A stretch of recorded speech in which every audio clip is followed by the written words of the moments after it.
Everyone, सलालाचा आज दुसरा दिवस आहे। सकाळी नाश्ता पाणी करून मस्त निघालो हिल स्टेशन बघायला, ज्याचं नाव आहे शाद। बरं, हे हिल स्टेशनला 2-3 पॉइंट आहेत बघण्यासारखा। हा खालचा नजारा बघा, वरती गेल्यावरती अप डाऊन अशी जागा आहे। मधी धुका, मधी काहीच नाही, ऊन, अशा प्रकारचं वातावरण होतं। वातावरण प्रचंड छान होतं। मला खरंच सांगावं तर कोकणासारखी आठवण झाली। तर बरं, इथं आम्ही सगळ्यांनी गाड्या लावल्या। इथं पायऱ्याने खाली उतरायचं होतं आणि इथे एक पॉइंट होतं। मी असं रीलमध्ये बघितलं होतं, त्याच्या बाहेरच्या देशात आहे। तर इथे एक छानपैकी बघण्यासारखं उंचावरून जशी दरीत बघतो ना, तसं दर्शला खूप मजा आली होती, कारण पावसात फ्रीमध्ये भिजायला भेटत होतं। बरं, इथून वरनं एक होतं, पब्लिक भरपूर होता, कारण सुट्टी नव्हती, पण ह्या सेशनला सगळीजण येतात, ज्याला खरीप म्हणतात।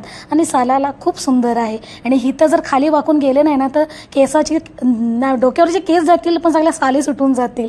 ते पॉइंट बघून झालं शादचं, आणि त्याच्यानंतर बाजूला गाड्या लागल्या आणि हा निसर्गाचा आस्वाद घेतला। दश गाडीत झोपलेला तो पण आला। ही छोटी मुलं आमचीच होती सोबत, ती सगळेजण नाचत होती आणि दश पण उड्या मारायला लागला, कारण थंड हवा अंगाला जी लागून जात होती ती मस्त वाटत होती। नंतर हो, तुम्ही चॅनलला नक्की सबस्क्राईब करा, पुढे गाड्यांना